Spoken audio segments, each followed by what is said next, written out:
대기업 시청자 그리고 대창 주주 여러분들 반갑습니다. 우리 대창을 분석해서 여러분들에게 정보 제공드리고 있는 담당자 이진욱입니다. 자, 대창이 오랜만에 반등이 나와주고 있습니다. 저번 주 내내 거의 주가가 하락만 했거든요. 그래서 이제 오늘 왜 이렇게 좀 반등이 나왔는지에 대한 이유 좀 살펴봐야겠죠. 그리고 또 초전대체 관련된 이슈들이 있습니다. 그래서 LK9 관련된 특허 분쟁이 끝났다는 소식, 그 다음에 국제 특허가 시작되고 있다는 소식, 이런 부분들이 이슈가 있기 때문에 전반적으로 이슈 체크해 보면서 그리고 기술적 분석까지 해보는 시간 가져보도록 하겠습니다. 자, 영상 길게 끌지 않고 핵심만 딱딱 전달해 드릴 테니까 집중해 주시면서 가보도록 하죠. 자, 이 대창 관련해서 처음 보시는 분들도 계시기 때문에 어떤 이슈가 있었는지 그리고 어떤 재료들이 지금 이 대창에 엮여 있는지부터 살펴보도록 하겠습니다. 자, 23년도 7월달, 8월달이죠. 이때 가장 큰 상승과 대금이 붙었던 이유가 바로 뭐 때문이다? 이 초전도체 때문이다. 자, 이때 당시에 이 고려대 초전도체 연구실과 그 다음에 퀀텀 에너지 연구소죠. 이게 같이 합작해서 LK99라는 상온 초전도체를 발견했다라는 소식이 전반적으로 수면 위로 드러나게 됩니다. 그래서 많은 단체들과 이 개인들이 바로 검증에 들어갔고요. 이때 당시에 뭐 누구는 성공했다, 누구는 실패했다라고 계속 주장을 하면서 주가가 급등락이 나오는 상황이 계속해서 발생을 했었습니다. 이때 매매 해보신 분들이라면 아실 겁니다. 자, 그리고 나서 이 국제 학술지죠. 이 네이처가 공식적으로 초전도체가 아니다라고 발표를 하면서 이 초전도체 이슈는 한 차례 수그러들었습니다. 그러면서 주가도 다시 한 번 더 원래 제자리 가격대인 1,000원대 구간을 들어오게 됐다. 하지만 이러한 부정적인 시각을 뒤로하고 이 LK99를 만들었다고 주장하는 기업 이 퀀텀 에너지 연구소는 초전도체가 맞다라고 하면서 이 객관적인 검증 절차를 진행하겠다라고 밝혔습니다. 그 날짜가 3월 4일에 이 미국 물리학회에서 열리는 이 APS 관련된 곳에서 발표를 하겠다라고 밝혔죠. 자, 그래서 이 3월 4일에 일정과 날짜가 잡히면서 다시 한 번 더 이 1200원대에 있던 주가를 1000원 후반대까지 끌어올리게 됩니다. 자, 그래서 이 지금 대창을 하게 되면 아무래도 초전도체 테마를 봐야 되고 이 초전도체 이슈에 따라서 주가가 움직일 수 있다라는 점 먼저 알고 계시면 좋을 것 같습니다.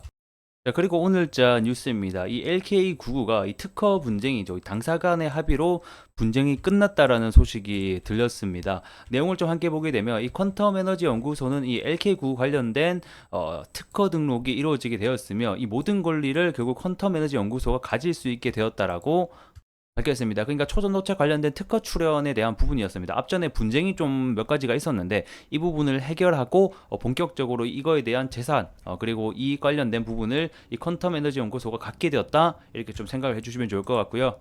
그래서 이 퀀텀 에너지 연구소는 유럽을 비롯한 캐나다, 호주 등등 이제 세계 국가로부터 이제 전반적으로 특허 등록을 확대해가고 있습니다. 그래서 이제 IPO라는 이 국제 특허 사이트에 이제 들어가 보게 되면 1월 25일 날짜로 이 오스트레일리아죠. 호주의 초전도체 관련된 특허를 좀 등록한 사실을 볼 수가 있고, 이어서 2월 25일 날짜입니다. 이라크에서도 여전히 이 특허 등록을 한 사실이 나와주고 있습니다. 그래서 내용을 보게 되면 2월 25일 날짜로 이라크 관련된 초전도체 관련 국제 특허를 취득했다라는 소식입니다. 그래서 해당 이슈로 이 초전도체 관련주들이 오전에 좀 상승을 보여줬었고, 우리 대창도 역시 초전도체 관련주이기 때문에 오늘 좀 반등이 나와주고 있는 모습을 볼 수가 있습니다. 자, 우선 지금 초전도체 관련 대장주라고 하면 아무래도 신성 델타테크라든지 CCS 이런 애들이 있겠죠. 그래서 처음에 제가 말씀드리고 싶은 사항은 이 대창을 매매하실 때 이 대창 혼자 보지 마시고 초전도체 관련주 관심적으로 좀 등록을 해 놓으시고 좀 같이 보셨으면 좋겠습니다. 아무래도 테마주의 특성상 혼자 움직이기보다는 테마 전체적으로 동행하는 경향이 있기 때문에 이 주가가 올라가고 빠짐에 있어서 좀 같이 함께 가는지 여부를 살펴보시는 게 좋을 것 같아요. 그래서 오늘 CCS 주가도 보게 되면 약 20% 오전에 고가를 좀 달성을 했었고, 그 다음에 신성 델타테크 같은 경우에도 오전에 이런 식으로 크게 나왔습니다. 하지만 오후 들어서 주가의 좀 차익 실현 매물 때문에 어느 정도 다 빠진 모습이 보여지고 있죠. 하지만 우리 대창 같은 경우에는 오전장의 상승을 다 반납하지 않고 좀 버텨주고 있는 모습은 굉장히 긍정적이다라고 평가할 수가 있겠습니다. 제가 앞전 영상에서 1350원 구간에서부터 1400원 이 구간을 좀 지켜주는 게 굉장히 중요하다, 여기를 지지받는지를 좀 확인하자라고 거듭 말씀을 드렸는데, 이 구간을 좀 현재 지지를 해주고 있는 모습이 보여집니다. 그래서 이 해당 구간이죠. 1350원 구간만 좀 안 깨준다라고 하면 여전히 우상향 기조, 저점이 들어 올리는 우상향 기조가 여전히 진행 중이 있기 때문에 다시 한번 더 일정에 따라서 반등이 나올 수 있다라는 포인트 알고 계시면 좋을 것 같고요. 우선은 3월 4일 날짜 당장 다음 주죠. 당장 다음 주에 발표 예정이 있기 때문에 만약에 두 가지의 지금 해석이 있습니다. 첫 번째는 일단은 일정 관련주로 여겨서 올라갔기 때문에 단기적인 재료 소멸로 인식을 할 수가 있어요. 이 부분 좀 참고를 해주셨으면 좋겠고, 두 번째는 이 내용에 따라 좀 중요할 것 같은데, 이 내용이 생각했던 거 이상으로 결과가 좋다, 그리고 정말 이 초전도체가 입증이 됐다라고 하면 다시 한번 더 2차 파동에 대한 가능성 역시 존재한다라는 겁니다. 이 두 가지에 대한 시나리오 두 개 다 알고 계셨으면 좋을 것 같고요. 1차적으로는 제가 말씀드린 가격대 1350원을 잘 지켜주는지, 조금 더 여유 있게 보자라고 하면 1300원대까지 볼 수 있습니다. 그래서 이 가격을 좀 안 깨주는지 여부가 우리에겐 가장 중요하겠고, 1차적으로 단기적인 저항대를 보자라고 하면 여기 노란색 선이 21선인데 21선 실미선을 다시 한 번 더 올라와 주는지, 1450원대, 그리고 여기를 올라와 준다고 하면 1550원, 그리고 1700원대까지 저항대를 볼 수가 있습니다.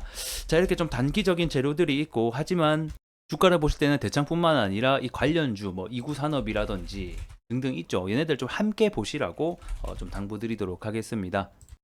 자, 그리고 제가 거듭 말씀드리고 있는 수급의 주체가 될 수 있는 이 프로그램 매수 잔량이 굉장히 중요하다고 말씀드렸습니다.